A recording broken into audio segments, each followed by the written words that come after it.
নির্বাচনে সরাসরি প্রভাব বিস্তার করে এমন সিদ্ধান্ত ছাড়া নির্বাচনের তফসিল ঘোষণার পর সব কাজই চলবে বলে জানিয়েছেন অর্থ উপদেষ্টা ডক্টর সালেউদ্দিন আহমেদ। সচিবালয়ে সরকারি ক্রয় সংক্রান্ত উপদেষ্টা পরিষদ কমিটির সভা শেষে তিনি কথা জানান।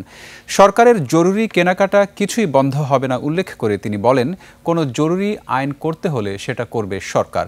তবে অধ্যাদেশ জারি করা হবে কিনা সে ব্যাপারে এখনও সিদ্ধান্ত হয়নি। আসছে জানুয়ারিতেই প্রথম থেকে দশম শ্রেণীর শিক্ষার্থীদের হাতে নতুন বই তুলে দেবারও আশ্বাস দেন তিনি। এছাড়া চাল এবং রোজার মাস আগে খেজুর ও ছোলা আমদানির সিদ্ধান্ত হয়েছে বৈঠকে। এছাড়া 918 মেগাওয়াটের 12টি সোলার প্রকল্পের অনুমোদন দেওয়া হয়েছে।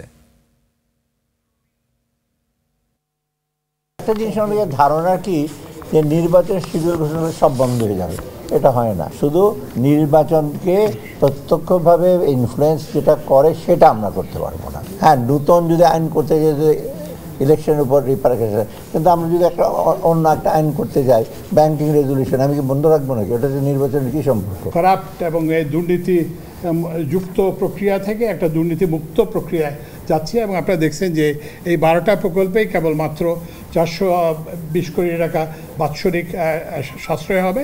তো এইটার ব্যাপারে আমরা যাতে কেউ এটাকে বাধাগ্রস্ত করতে না পারে, কারণ আমাদের ভবিষ্যৎ এটার উপরে নির্ভরশীল। কারণ আমরা এই যে এলএনজি আমদানি করে আমাদের সেই আর্থিক সামর্থ্য নাই।